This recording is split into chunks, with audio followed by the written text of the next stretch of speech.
Epistle to the Romans, Volume 2, Session 18, 罗马人书注释卷2第18讲 Romans 9:27-33。我们来到罗马书第9章27到33节，特别是第27节到第29节。我们来读经文。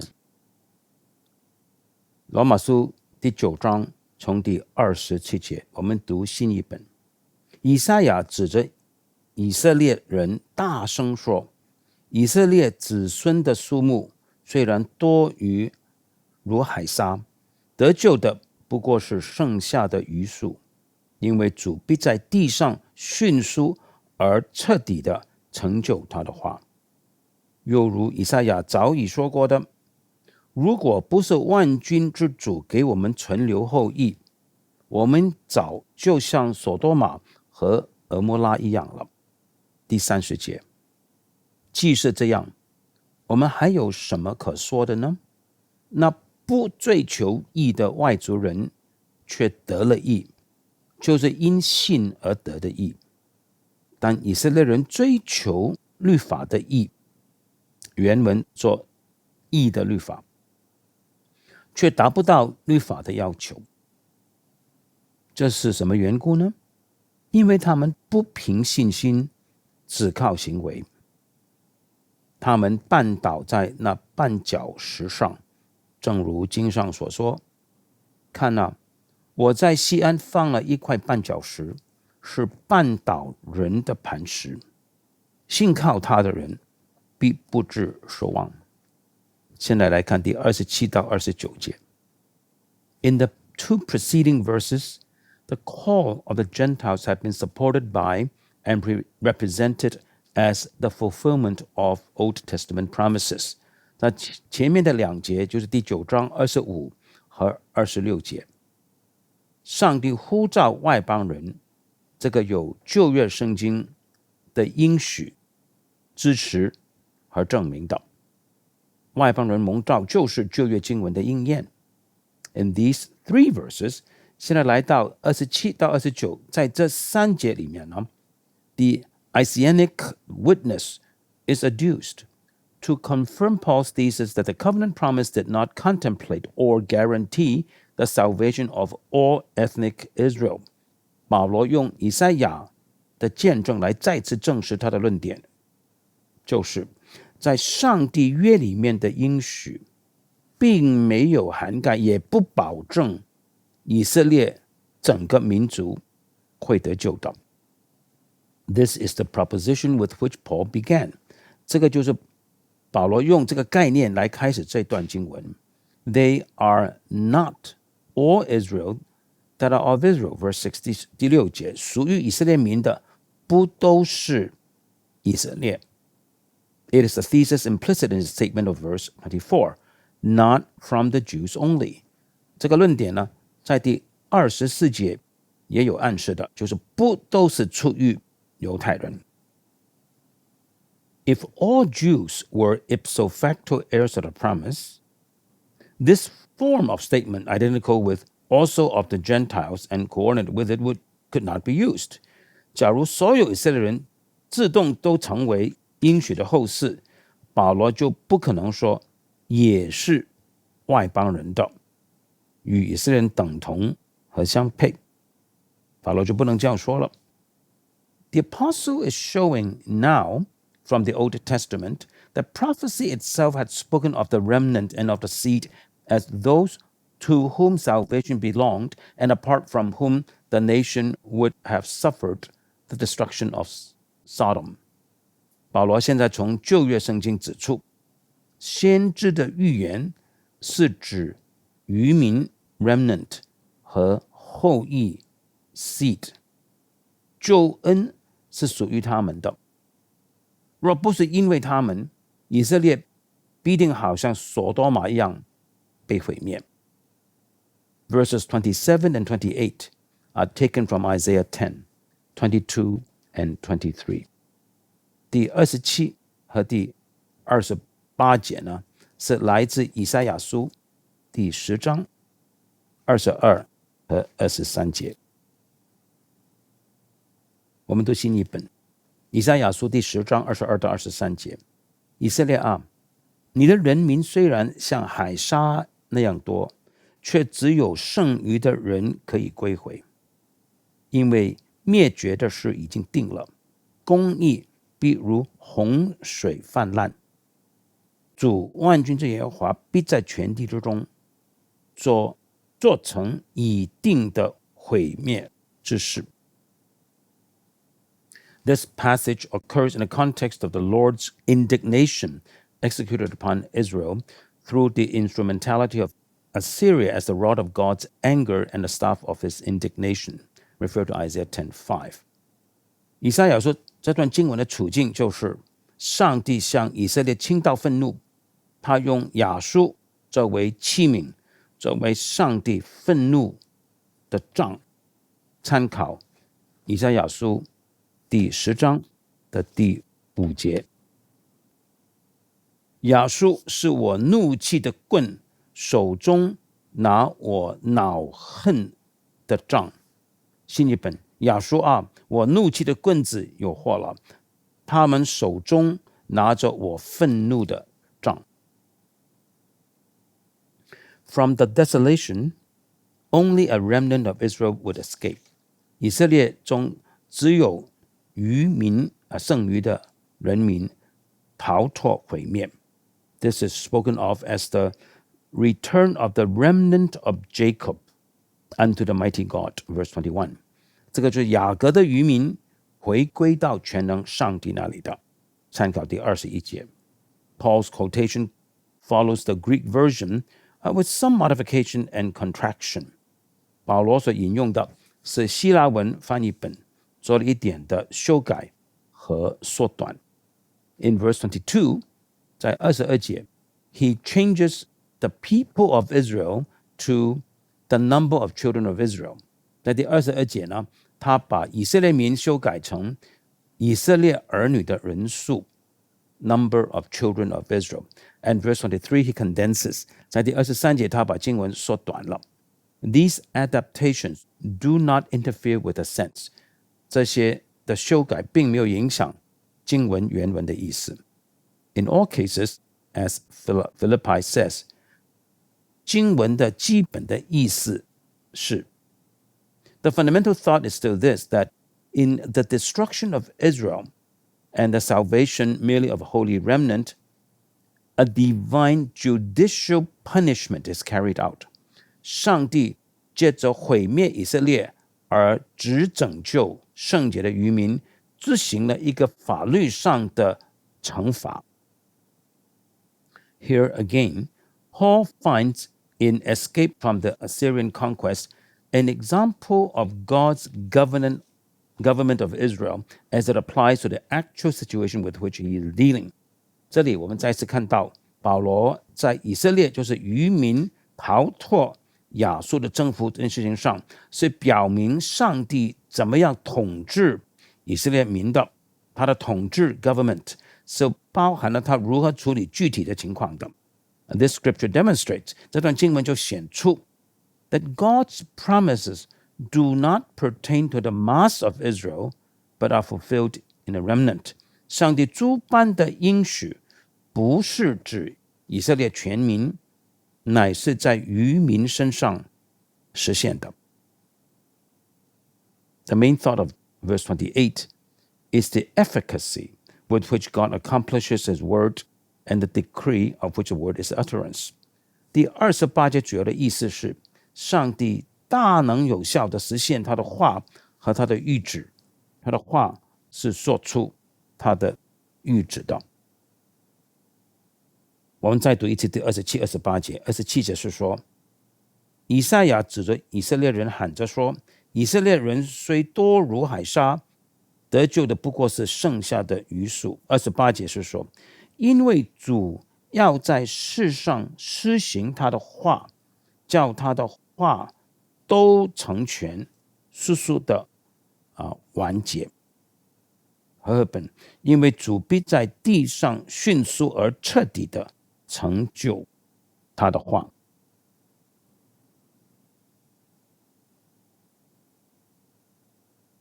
This is the emphasis of Isaiah 14 verse 24， 这个就是以赛亚书第14章24节所强调的。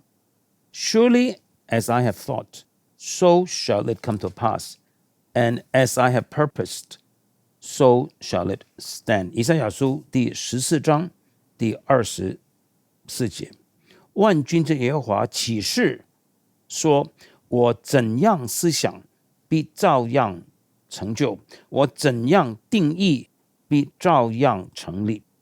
新译本，我怎样想，事就怎样成就；我怎样计划，事就怎样立定。以赛亚书14章24节。Finishing it 完结 refers to accomplishment 就是成就的意思。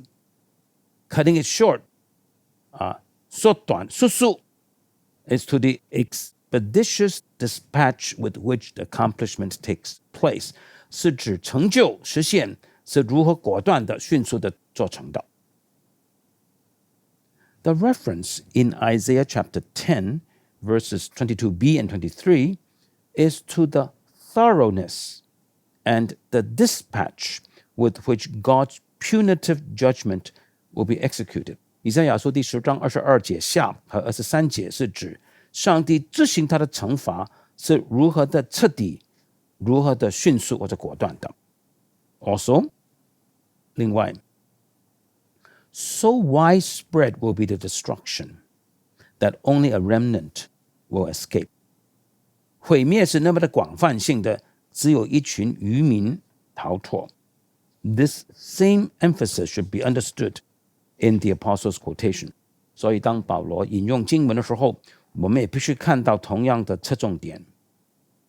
The salvation of the remnant and the significance of the remnant are thrown into bold relief by the dark background of judgment with which this salvation is contrasted.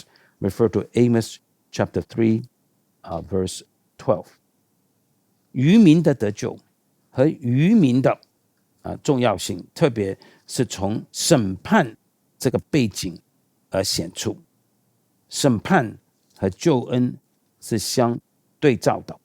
参考阿摩司书第3章第12节。阿摩司书第3章第12节。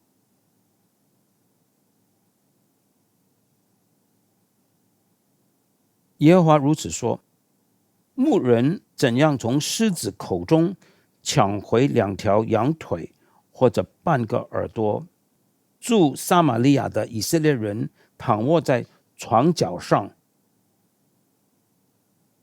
铺绣花毯的榻上，他们得救也不过如此。 Verse 29 is quoted from Isaiah 1:9 and adheres to the Greek version without modification。 那回到罗马书第9章第29节是引用以赛亚书第1章第9节，保罗跟着希腊文的翻译没有做出修改。29节是说，又如以赛亚先前说过，若不是万军之主给我们存留余种，我们早已像所多玛俄摩拉的样子了。 The only difference from the Hebrew is 唯一与希腊文的区别是 that a little remnant is rendered a seed in the Greek。 希伯来文说一个小的渔民，希腊文翻成后裔 seed。 In Paul's teaching here, seed and remnant have the same denotation。 根据保罗在这里的教导呢，后裔 seed 和渔民 remnant 是指同一批人的。 Seed occurring here for the first time after verse 8 points back to that same meaning, namely the seed who are partakers of the promise。 后裔 seed 是在第9章第8节之后第一次出现，指回同一个意思。这些后裔是在应许上有份的。 The reference to the remnant is the same effect as in verse 27, but the accent of the two verses differs。 当保罗指渔民的时候的意思是与第27节一样，不过2节经文所强调的有所不同。In verse 27, it is that only a remnant will be saved。27节所说的是唯有余民被拯救。In verse 29， 那么到第29节的时候呢 ，that the remnant is the preserving seed, apart from which the nation would have been given up to utter destruction。余民保存了种或者是后裔，若没有后裔，以色列全民则将被毁灭掉的。Both verses are closely related to the thought of verse 28。第27和29节都和第28节有都是密切的相关的。That only a remnant is saved points up the severity and extent of the judgment executed。只有余民得救，这个就指出上帝所执行的审判是多么的严厉，范围有多么的广。27节、29节 ，That a remnant is saved is the evidence of the Lord's favor。余民被拯救是耶和华恩宠的证据 ，and the guarantee that his covenant promise has not failed， 也保证他的约里面的应许并没有废弃。It should be noted that it is by God's gracious action that a seed is maintained。我们要注意，后裔 seed 被保存下来，是因为上帝恩典的作为。Except the Lord of Sabaoth have left us a seed。只有是因为万军的耶和华为我们留下后裔。In accord with the sustained stress upon the sovereign will and determinate purpose of God in the preceding context, the same is still applied to the reservation or preservation of a remnant and the preserving of a seed。 因为上文不断强调着上帝主权的旨意和坚决的计划，这也用来指余民和后裔的保存的。Romans chapter 9 verse 30 to 33， 罗马书第9章30节到第33节。这样我们可说什么呢？那本来不追求义的外邦人反得了义，就是因信而得的义。但以色列人追求律法的义，反得不着律法的义。这是什么缘故呢？是因为他们不凭着信心求，只凭着行为求。他们正跌在这绊脚石上，就如经上所记，我在西安放一块绊脚的石头，跌人的磐石，信靠他的人必不至于羞愧。In verses 6 to 13, the apostle showed that the unbelief and rejection of ethnic Israel as a whole did not invalidate God's covenant promise. 保罗在第9章第6到13节指出，以色列全民的不信和他们被弃绝，没有违背上帝的应许的，没有让上帝的应许失效。The promise had respect to and was realized in the election of grace. 上帝的应许是借着他恩典的拣选，应许是指上帝恩典的拣选，应许也借着这个拣选而实现。And verses 14 to 18， 到了第14到18节的时候 ，He had vindicated this procedure by appeal to the sovereignty of God's mercy。保罗诉诸上帝的恩典的主权性，来证实这个步骤。In verses 19 to 29， 那么从第19节到第29节 ，He had answered the objection that God's sovereign determinations relieved men of responsibility and blame。保罗回答一个反方的问题，就是上帝主权的预定，岂不是免除了人的责任呢？岂能还怪人呢？ This section 现在来到这一段，就是30到33节 closes with proof that the Old Testament itself and the plan of God disclosed therein had in view only a remnant as the partakers of salvation。到了这段结束的经文的时候，保罗提出一个证据，就是旧约本身和上帝在旧约展示出的计划所考虑的，只是渔民在救恩上有份的。This remnant, spoken of also as the seed, brings us back to verse 8. 这个渔民也被称为后裔，这又引我们回到第9章第8节。Thus, a unity of conception ties all these verses together, verses 6 to 29. 所以呢，第6节到第29节，整段经文的概念是一致的。And the paramount consideration pleaded by the apostle is, 而保罗在整段经文所力争的最重要的是 the differentiation which God in the exercise of his sovereign will determines, 就是上帝执行他主权旨意的时候所决定了的区别，他决定要做的区别。A differentiation also which ensures that his covenant promise never falls to the ground. 而这个区别就保证着上帝在约里面的应许绝对不会落空的。The electing purpose stands fast. 上帝拣选的旨意是坚定不移的。There is remnant according to the election of grace. 根据恩典的拣选，必定有渔民的，必定有渔民保存下来得救。In verses 30 to 33, however, a new aspect of the situation with which Paul is dealing comes into view. 可是第30到33节保罗所讨论的情况有一个新的层面现在浮现出来。The emphasis upon the sovereign will of God in the preceding verses does not eliminate human responsibility, nor is the one incompatible with the other.